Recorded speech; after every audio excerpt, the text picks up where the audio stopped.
আমি রিকোয়েস্ট করেছি যে যারা সদস্য আছেন ওনারা জানি রাজনৈতিক বক্তব্য না দেন। আজকাল একটু দেখা যাচ্ছে না, এতে করে হঠাৎ করে মানুষের মধ্যে একটা রিয়াকশন আসতে পারে বা অন্য কোনো মেসেজ যেতে পারে।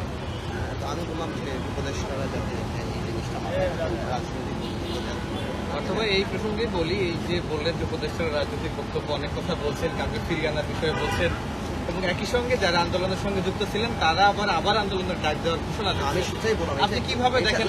আমার কাছে আপনি এই প্রথম জায়গা মানে এই প্রথম স্টেপে আমার কাছে একটু মিসআন্ডারস্ট্যান্ডিং মনে হচ্ছে, বিকজ এই যেটা ট্রিগার হয়েছে এই রাজনৈতিক বক্তব্য দেওয়ার জন্য আওয়ামী লীগের যাওয়া হচ্ছে একটা রেভলিউশনের মাধ্যমে। তো এটাকে অনেক কুল ডাউন করতে দিতে হবে জাতিকে, আমাদেরকে। আমরা সবাই এফেক্টেড। হ্যাঁ, হাজার মানুষ মারা গিয়েছে এখানে, আরও বেশি 17 বছরের এই শাসন। আমার মনে হয় যে এই জন্যই আমি বলছি যে উপদেষ্টারা যারা আছেন ওনারা যদি রাজনৈতিক বক্তব্য দেওয়া থেকে বিরত থাকেন তাহলে আমার মনে হয় যে এই কনফিউশনটা আসলে ক্রিয়েট হবে না। বা একজন কথা বলে একটা স্পোর্টসম্যান থাকলে আমার মনে হয়। আপনি কি বলবেন ফিরিয়ে আনার বিষয়ে? না, এইগুলি এখন টু আর্লি টু সে। কাউকে ফিরিয়ে আনার ব্যাপার কাউকে না, জনগণ ঠিক করবে। এই রেভলিউশন জনগণ করেছে এবং জনগণ ঠিক করবে যে আগামীতে আওয়ামী লীগের ভবিষ্যৎ কি হবে। সামনে এই যে গণহত্যা, তার বিচার আছে, তার আরও অনেক কিছু, আরও অনেক ইনভেস্টিগেশন আছে। কোথা থেকে বের হবে, কি হচ্ছে না হচ্ছে, সব কিছুর পর মানুষ ঠিক করবে। রাজনৈতিক দল তো আসলে কাগজে কলমে হয় না, আর এটার ভাগ্য নিয়ন্ত্রণও কলমের প্রচার হয় না। জনগণই দাঁড় করায়, আবার জনগণই ছুট ছিটকে ফেলে দেয়। তো সময় বলে দেবে। সংখ্যালঘুদের বিষয় নিয়ে না, সংখ্যালঘুদের নিয়ে তো এই আলাপটা হয়নি। তবে এটা সত্যি কথা, মানে আমার আগে যারা আলাপ করেছেন, পরে আমি যাদের সাথে কথা বলেছি, এটা নিয়ে আমরা সবাই কনসার্ন যে আমরা সংখ্যালঘুদের এই প্রোটেকশনটা কীভাবে দেওয়া যায়, বা এটাও মানতে হবে যত না হয়েছে তার বেশি ফলো করে বলানো হচ্ছে, এই জিনিসটা বলা হচ্ছে, সেদিকেও কেয়ারফুল থাকতে হবে। আর পুলিশ বাহিনীতেও তো দেখলাম মার্শাল্লাহ আস্তে আস্তে নেমে যাচ্ছে। আমি শিওর বাই টাইম ইনশাল্লাহ ঠিক হবে। 15ই আগস্ট তো সার্বজনীন, 15ই আগস্টের ব্যাপারটা তো যখন দেখা গেছে আমরা বলেছি যে সার্বজনীন, এটা সেরকমভাবেই করা উচিত। যখন আমি রেসপেক্ট যেটা পাওয়ার মতো অতক্ষণ রেসপেক্ট যাতে পায়, সেটাই বলেছি। আরেকটা বিষয় হচ্ছে বৈষম্যবিরোধী ছাত্র আন্দোলন যারা, তারা আজকেও কিন্তু শাহবাগে নেমেছিল তারা, এবং শেখ হাসিনার বিশেষ ট্রাইব্যুনালের মাধ্যমে বিচার দাবি করছে। এটাকে আসলে আপনারা কিভাবে দেখছেন? না, এখানে কোনো ব্যক্তিত্ব কথা আসেন, যারা এই হত্যার সাথে জড়িত তাদেরই সবারই করতে হবে, শুধু এই না। আপনি যদি এই কথা আরম্ভ করেন শুধু, সেটা হবে কেন? হত্যার সাথে বিচার থেকে আরম্ভ করে অবৈধ যেসব সম্পত্তি হয়েছে, যা যা আছে, তা আমি মনে করি তো যারা মারা গিয়েছে তাদেরকে এই সম্পত্তিগুলো এখানে অ্যাপার্টমেন্ট বানিয়ে বা তাদেরকে রিহ্যাবিলিটেট করা যায়।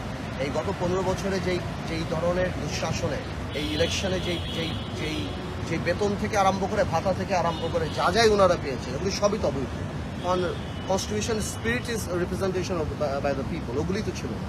তো এই গত 15 বছরে যা করেছে সবই তো অবৈধ। আমি মনে করি এদের বিরুদ্ধে দ্রুত বিচার বলেন আপনি, বা আপনি দ্রুত সম্পত্তি নিলাম আইন বলেন, অর্থনৈতিক রাষ্ট্রদ্রোহিতা বলেন, অনেক কিছু করার আছে। প্রশ্নটা হলো রোড ম্যাপটা দিলে আমরা বুঝতে পারবো যে এই সরকার সেটা করবে না ভবিষ্যতে কোনো গণতান্ত্রিক সরকার সেটা। সাবেক 2 জন মন্ত্রীর ব্যাংক হিসাব জব্দ করা হয়েছে, আরো যারা আছে আর এগুলি তো কিছুই না। মূল ব্যাংক হিসাবে না, ব্যাংকের মালিক হয়ে গেছে, আপনার হিসাব জব্দ নিয়ে আছেন, হাজার হাজার কোটি টাকা ওনাদের কাছে, লক্ষ লক্ষ কোটি টাকা পাচার হয়ে গেছে। ব্যাংক হিসাব যত তো কিছুই না। এগুলি অনেক বড় কাজ, এগুলির জন্য আলাদা ডিপার্টমেন্ট করে যখন সময় আসবে। এখন প্রশ্ন এটা এই সরকার করবে না ভবিষ্যৎ সরকার করবে। তো আমি মনে করি সেটা অনেক মুখ্য ব্যাপার। মেয়াদ নিয়ে কিছু বলবেন? আমি তো সেটাই বললাম, এটা নির্ভর করে এই সরকারের রোড ম্যাপটা কি, এই সরকারের রাষ্ট্র মেরামতের কি কি কাজ এনারা হাতে নিতে চান। যদি হাতে নিতে চান বড় কিছু, তাহলে মেয়াদ ন্যাচারালি বড় হবে। বাট ইলেকশন তাড়াতাড়ি দিতে হবে এমন আমাদের কোনো প্রেশার নেই।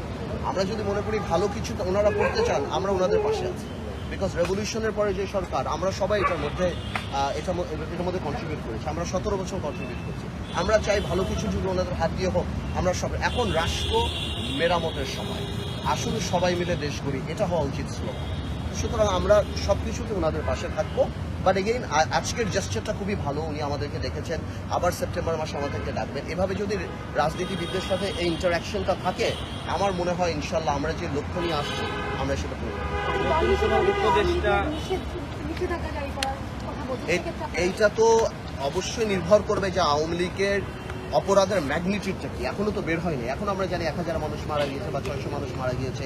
আরও যে অপরাধগুলি করেছে, আমরা যদি আসলেই দেখি মানবতা বিরোধী ওই টাইপের আওয়ামী লীগ নিজের অস্তিত্ব থেকে দূরে সরে গিয়েছে, আওয়ামী লীগ অন্যরকম দল হয়ে গেছে, তাহলে এই ধরনের দাবি তো আসতেই পারে। এই ধরনের দাবি তো অস্বাভাবিক। জামাতের বিরুদ্ধে আসেন এই ধরনের দাবি, এই ধরনের জিনিস তো আসতেই পারে। এটা নির্ভর করে যে এই ইনভেস্টিগেশনগুলি আগে হওয়া প্রয়োজন। ইনভেস্টিগেশনগুলো আসুক, সময় আসুক, তারপর জনগণই কথা বলবে, আমরাও কথা বলবো।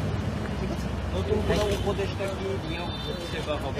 এই সম্পর্কে আমরা বলতে পারবো। Thank you thank